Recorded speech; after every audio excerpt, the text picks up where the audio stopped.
दिल को छू लेने वाली एक लव स्टोरी।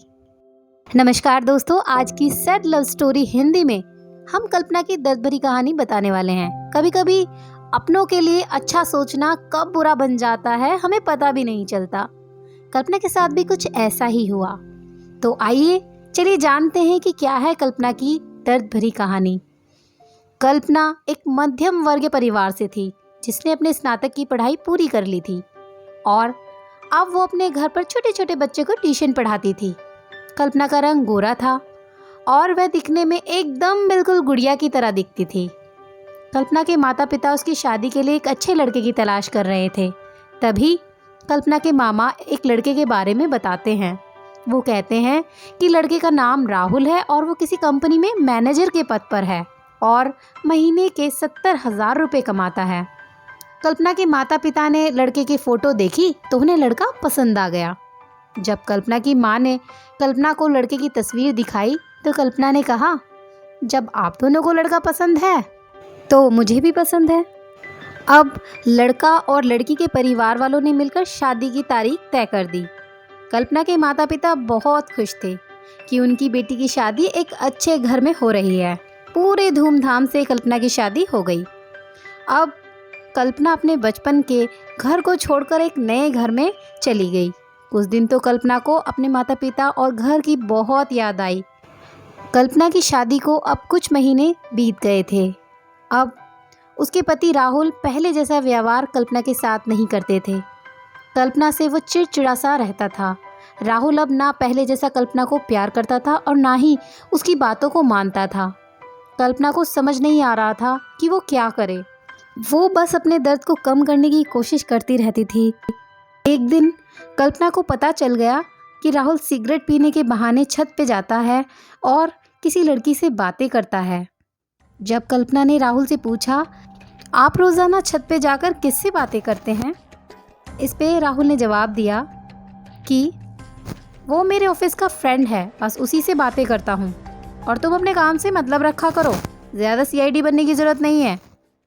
होली का दिन था। राहुल के कुछ दोस्त उसके घर आए थे। सभी ने घर पर पार्टी किया। उस दिन राहुल के एक दोस्त ने कुछ ज़्यादा ही ड्रिंक कर लिया था और उसने नशे में कल्पना के सामने जाकर कहा, भाभी आप इतनी प्यारी और इतनी मासूम हैं, फिर भी राहुल भाई दिन भर उस घमंडी नेहा से बातें करते रहते हैं। लगता है आप राहुल भाई का सही से ख्याल नहीं रखते। ये सुनकर कल्पना का शक अब हकीकत बन चुका था। अगली सुबह जब कल्पना ने राहुल से पूछा कि यह नेहा कौन है और क्या लगती है आपकी, तो राहुल ने कहा, मैं तुम्हें क्यों बताऊं, मैं बीवी हूं आपकी। देखो तुमसे पहले वो मेरी लाइफ में आई है, तो फिर मुझसे शादी क्यों की? बस तुम अच्छी लगी इसलिए शादी कर ली। कल्पना, अब तुम देखना मैं उस कमीनी लड़की को कैसे सबक सिखाती हूँ। नेहा को जब कल्पना ने कमीनी कहा तो राहुल ने गुस्से में कल्पना को बहुत मारा और उसे कमरे में बंद कर दिया। कल्पना के सास को सब पता था, फिर भी वह अपने बेटे के सामने एक शब्द भी नहीं बोलती थी। शाम को जब राहुल आया तब उसने उस रूम का दरवाज़ा खोला। उस दिन कल्पना की तबीयत खराब हो गई थी, फिर भी उसी हालत में उसने खाना बनाया। कल्पना ये सारी बातें अपनी माँ को बताना चाहती थी, लेकिन चाह कर भी वह नहीं बता पा रही थी, क्योंकि वह जानती थी कि अगर उसके माता पिता को ये सब कुछ पता चलेगा तो वह परेशान हो जाएंगे। राहुल अब कल्पना के साथ नौकरानी जैसा व्यवहार करने लगा था। छोटी छोटी बातों पे उसे मारता। कल्पना अब धीरे धीरे डिप्रेशन का शिकार होने लगी थी। उसके दिमाग में गलत गलत ख्याल आने लगे। अब ना वो समय पे खाना खाती और ना ही किसी से बातें करती। आखिरकार एक दिन कल्पना ने रूम में फांसी लगाकर आत्महत्या कर ली। कल्पना ने आत्महत्या का कारण किसी को नहीं बताया, लेकिन उसकी सास को पता था कि कल्पना ने आत्महत्या क्यों की है। दूसरी तरफ कल्पना के माता पिता का रो रो कर बुरा हाल हो गया था। कल्पना की माँ ने पुलिस को आत्महत्या के कारण उसके ससुराल वालों को बताया। पुलिस राहुल और उसके माता पिता को ले गए, लेकिन पैसों के दम पर कुछ ही दिनों में राहुल और उसके माता पिता जेल से छूट गए।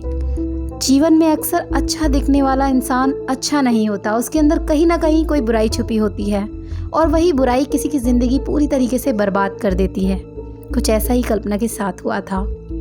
तो दोस्तों, कैसी लगी आप लोगों को यह स्टोरी, आप हमें कमेंट के माध्यम से बता सकते हैं। दोस्तों, अगर आप में से किसी की भी लाइफ इस कहानी से रिलेट करती है तो प्लीज़ कमेंट के माध्यम से ज़रूर से शेयर करें। मिलते हैं नई कहानी के साथ। धन्यवाद।